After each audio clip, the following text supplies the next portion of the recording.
உலகெங்கும் வாழும் அன்பான தமிழ் உள்ளங்களுக்கு அநேக கோடி வணக்கங்கள். நல்ல நேரம் நிகழ்ச்சியூடாக நல்லதே நினைப்போம், நல்லதே நடக்கும், நலமாயிருப்போம். இன்றைய தினம் 13ஆம் திகதி 10ஆம் மாதம் 2025 திங்கட்கிழமை. விசுவாவசு வருடம் புரட்டாதி மாதம் 27ஆம் நாள், சப்தமி திதி, திருவாதிரை நட்சத்திரம், சித்தாமிர்த யோகம். இன்றைய தினம் ராகு காலம் 7:30 மணி முதல் 9 மணி வரை. இன்றைய தினம் யமகண்டம் 10:30 மணி முதல் 12 மணி வரை. இன்றைய தினம் நல்ல நேரம் 12 மணி முதல் 1:30 மணி வரை.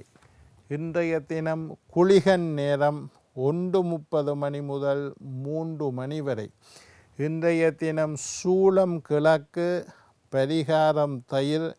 சந்திராஷ்டம நட்சத்திரம், அனுசம் கேட்டை நட்சத்திரக்காரர்களுக்கு இன்று சந்திராஷ்டம தினம். இன்று தேய்பிறை தினம். என்ன நேர்களே, வாருங்கள் இனி இன்றைய தினத்திற்குண்டான ராசி பலன்களை பார்க்கலாம். மேஷம் பாராட்டு, ரிஷபம் வெற்றி, மிதுனம் நலம், கடகம் பரிசு, சிம்மம் சாந்தம், கன்னி கீர்த்தி, துலாம் உதவி, விருச்சிகம் போட்டி, தனுசு ஆர்வம், மகரம் பக்தி, கும்பம் நன்மை, மீனம் மேன்மை. ஆன்மீக தகவல் பகுதியில் தொடர்ந்து உங்களை சந்தித்து வருவதில் மட்டற்ற மகிழ்ச்சி அடைகின்றேன். ஒவ்வொரு நாளும் ஒவ்வொரு புதிய அற்புதமான ஆன்மீக தகவல்களை உங்களோட பகிர்ந்து கொண்டு இருக்கிறேன். அந்த வகையில் இன்றைய தினமும் சில நல்ல விஷயங்களை, ஒவ்வொரு நாளும் பலவிதமான நல்ல விஷயங்களை உங்களோட பகிர்ந்து கொண்டு இருக்கிறேன். எங்களுடைய நிகழ்ச்சியை நிறைய பேர் பார்க்குறீங்கள், ஷேர் பண்ணுறீங்கள், லைக் பண்ணுறீங்கள், நிறைய வியூஸ் வருது. அதெல்லாம் எனக்கு சந்தோஷமாக இருக்குது. எங்களுடைய நிகழ்ச்சி சம்பந்தமாக கேள்விகள் இருப்பின் நிறைய பேர் கடிதம் எழுதியிருக்கீங்கள். உங்களுடைய சந்தேகங்களை எல்லாம் எழுதி அனுப்புங்கள். சக்தி டிவி நல்ல நேரம் நிகழ்ச்சி தயாரிப்பாளர் கீழ்கண்ட முகவரிக்கு எழுதி அனுப்புங்கோ. தகுந்த கேள்வி, தேவையில்லாத கேள்விகள் இல்லை, தகுந்த கேள்விகளுக்கு விரிவான பலன்களை தர நான் காத்திருக்கின்றேன். பயமில்லாமல் எழுதி அனுப்புங்கோ. சரி, இன்றைக்கு என்னத்தை பற்றி பார்க்க போகிறோம்னா, தூபம் போடுறதை பற்றி, அதிர்ஷ்டமான மூலிகை தூப பொடியை பற்றி இன்றைக்கு உங்களோட பேச போகிறேன். மூலிகை தூபம், நான் எப்பவும் சொல்லுறது, வீட்டில் சாம்பிராணி போடுறது ரொம்ப விசேஷம்.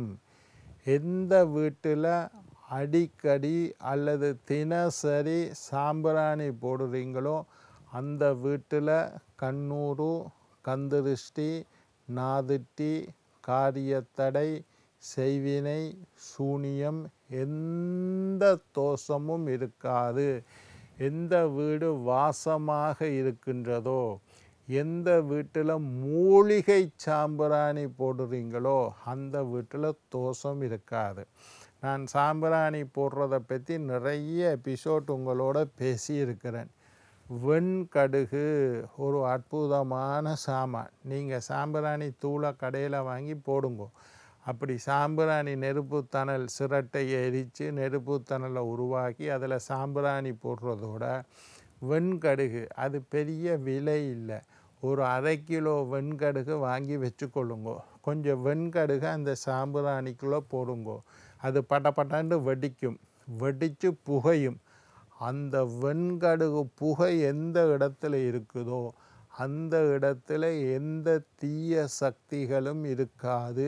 சில பேர் சொல்லுவீங்க, எங்களோட வீட்டில் ஏதோ நெகட்டிவ் வைப்ரேஷன் ஒன்று இருந்து கொண்டு இருக்குது ஐயா, தீய சக்தி ஒன்று. இப்போ எனக்கு கிட்டடியில் ஒருத்தர் வந்தார், புருஷன் அடிபட்டுட்டார், ஆஸ்பத்திரியில் இருக்கிறார்.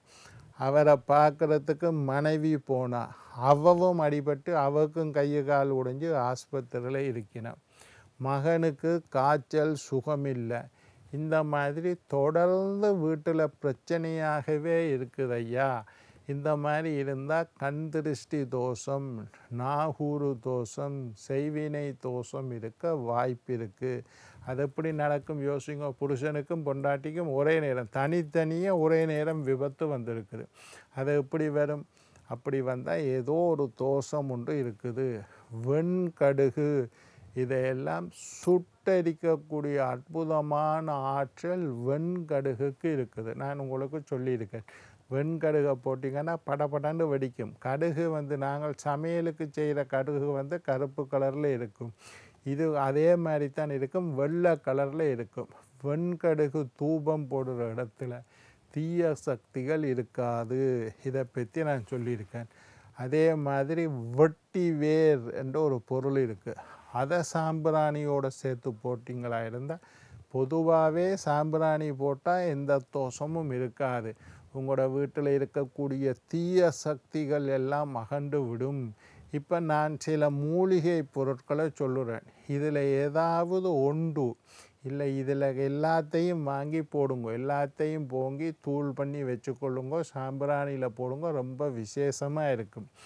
இதில் எல்லாத்தையும் வாங்க முடியாதுன்னா ஏதோ உங்களால் முடிஞ்சதை வாங்குங்க.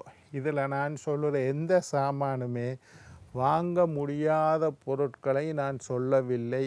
பூஜை சாமான் கடை, கோயில் சாமான் விற்கிற கடைக்கு போனீங்களா இருந்தால் இந்த பொருட்களை எல்லாம் தாம் சாதாரணமாக வாங்கலாம். முதல்ல சாம்பிராணி தூள் வாங்கி வச்சுக்கொள்ளுங்க. ரெண்டாவது விளாமிச்சை வேர். விளாமிச்சை வேர்ன்னு கடையில் கேட்டிங்களா தருவாங்க. விளாமிச்சை வேர் அதை வாங்கி கத்திரிக்கோளால் நறுக்கி சின்னனா வச்சுக்கொள்ளுங்க. சாம்பிராணியோடு சேர்த்து போடுங்க. விளாமிச்சை வேர். குங்குளியம், சாம்பிராணியில் ஒரு சாமான் இருக்குது குங்குளியம், அது ஒரு சாம்பிராணி. குங்குளியம் போடுற இடத்துல லக்ஷ்மி கடாட்சம் நிறைந்து இருக்கும். அது கொஞ்சம் விலை கூட. சாதாரண சாம்பிராணி தூள் கொஞ்சம் மலிவு. அந்த சாம்பிராணி தூளோட கொஞ்சம் குங்குளியம், விலை கூடின சாமான அள்ளி போடாதீங்க, ஒரு கொஞ்சமாக தூவி விடுங்க. குங்குளியம் கடையில் போய் கேட்டால் தருவினம். நல்ல குங்குளியம் இருக்குது, நல்ல கொஞ்சம் விலை கூட. குங்குளியத்தை வாங்கி அது சாம்பிராணி மாதிரி கட்டியாக இருக்கும், நல்லா இடித்து தூளாக வச்சுக்கொள்ளுங்க. கொஞ்சம் குங்குளியத்தை போட்டுக்கொள்ளுங்க. அருகம்புல் சாம்பிராணி போடுறதுக்கு அற்புதமான சாமான் அருகம்புல். கோயிலில் போய் பிள்ளையாருக்கு போட்டு அருகம்புல்லை கொண்டு காய வச்சு சாம்பிராணியாக தாராளமாக போடலாம். சில பேர் சொல்லிவிடும் பிள்ளையாருக்கு போட்ட மாலையை எரிக்கலாமோ ஐயாண்டு. அதில் தவறு இல்லை. நாங்கள் எல்லாம் எங்களோட வீட்டில் பிள்ளையாருக்கு மாலை போட வாங்கி கொடுத்து பிள்ளையாருக்கு போட்ட மாலையை கொண்டு அதை காய வச்சு அதை சாம்பிராணியாக போடுவோம். அப்படி இல்லையா, கடையில் போய் ஒரு அருகம்புல் மாலையை வாங்கி காய வச்சு சாம்பிராணியாக போடுங்க. அதுவும் இல்லையா, வீட்டில் அருகம்புல்லை வளங்க. அருகம்புல் தாராளமாக நல்லா வேர் விட்டு வளரக்கூடிய பொருள். அருகம்புல்லை வெட்டி கொஞ்சம் காய வச்சு சாம்பிராணியாக போடுங்க. அற்புதமான சாமான். வேப்பம் இலை. சில வீடுகளில் நுழம்பு கடிக்கிறது வேப்பமிலையை போடுவினோம். அதில் அற்புதமான சக்தி இருக்குது.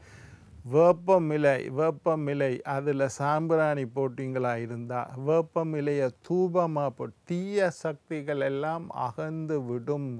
கண்ணூறு கந்திருஷ்டியை அகற்றக்கூடிய அற்புதமான ஆற்றல் வேப்பமிலைக்கு இருக்குது. வேப்பமிலை. நொச்சி இலை. நொச்சி இலை என்றால் தெரியும், ஊர்களில் இருக்கும் நொச்சி இலை. வில்வம் இலை. வில்வமிலை சாம்பிராணி போடுறதுக்கு அற்புதமான சாமான். வில்வமிலை சிவபெருமானினுடைய வசியம் அப்படியே இருக்கும். மகாலட்சுமியின் அனுக்கிரகம். எந்த இடத்துல வில்வமிலையில் தூபம் போடுறீங்க, அதை பச்சையாக கூட நெருப்பு தணலில் போடலாம், அல்லது கொஞ்சம் காய வச்சு சருகா அதை போடலாம். உடைச்சி தூவி விடுங்கோ. எந்த இடத்துல வில்வம் இலையில் சாம்பிராணி போடுறீங்களோ, தூபம் போடுகின்றீர்களோ, அந்த இடத்துல மகாலட்சுமியின் அனுக்கிரகம். வில்வம் சிவனுக்கு நல்லதுன்னு எல்லாருக்கும் தெரியும். மகாலட்சுமிக்கு வில்வம் இலை ரொம்ப விசேஷம். வில்வம் இலை. வெண்கடுகு, அதைத்தான் நான் ஆரம்பத்திலேயே சொன்னேன். இதெல்லாம் போடுறத விட வெண்கடுகு மட்டும் போடுங்கோ, அதுவிலேயே அற்புதமான சக்தி. இது எல்லாத்தையும் சேர்த்து வச்சுக்கொள்ளுங்க. லாமிச்ச வேர் சொன்ன மாதிரி வெட்டி வேர்ன்னு ஒன்று இருக்குது, அதெல்லாம் விலையே இல்லை. அரை கிலோ வாங்கினீங்கன்னா ஒரு ஷாப்பிங் பேக் நிறைய தருவாங்களா, அரை கிலோ. இது கோயில் சாமான் வாங்குகிற கடையில் வாங்கலாம். வெட்டி வேர் என்று போய் கேளுங்க, அங்கே கேட்டிங்கன்னா தெரியும். நீங்கள் நான் சொல்கிற பேர்களை பார்த்துட்டு இதெல்லாம் பெரிய சாமான்கள் வாங்க இயலாது, கடையில் கிடைக்காதுன்னு நினைங்க. வெட்டி வேர் தாராளமாக கிடைக்கும். ஒரு கொஞ்சம் காசு, ஒரு அரை கிலோ வாங்கினா ஒரு ஷாப்பிங் பேக் நிறைய வெட்டி வேர் வரும். அதை சின்ன சின்னனா கத்திரிக்கோளால் வெட்டி, கொஞ்சம் கஷ்டம்தான், கத்திரிக்கோளால் வெட்டி வையுங்கோ. அந்த வெட்டி வேர் சாம்பிராணி போட்டு அந்த வெட்டி வேர் புகை இருக்கிற இடத்துல லக்ஷ்மி கடாட்சம் நிறைஞ்சு இருக்கும். கண் திருஷ்டி தோஷங்கள் எல்லாம் இல்லாமல் போயிடும். உங்களை பார்த்து மற்றவர்கள் போட்டி போட்டால், உங்களை பார்த்து பொறாமைப்பட்டால், நீங்கள் நல்லா இருக்கிறத பார்த்து எரிச்சல் பட்டால், உங்களை யாராவது திட்டினா இந்த தோஷம் எல்லாம் இல்லாமல் போகணும். நன்னாரி வேர் இதுகள் எல்லாத்தையும் சேர்த்து ஒண்டா வச்சு நல்லா வீட்டில் புகை போட்டிங்கன்னா வீட்டில் இருக்கக்கூடிய தோஷங்கள் எல்லாம் முழுமையாக நீங்கும். என்ன நேயர்களே, நாளை மற்றுமொரு நிகழ்ச்சியில் உங்களை சந்திக்கும் வரை உங்களிடம் விடைபெறுவது உங்கள் ஜோதிட சித்தர் டாக்டர் ராஜராஜ குருக்கள்.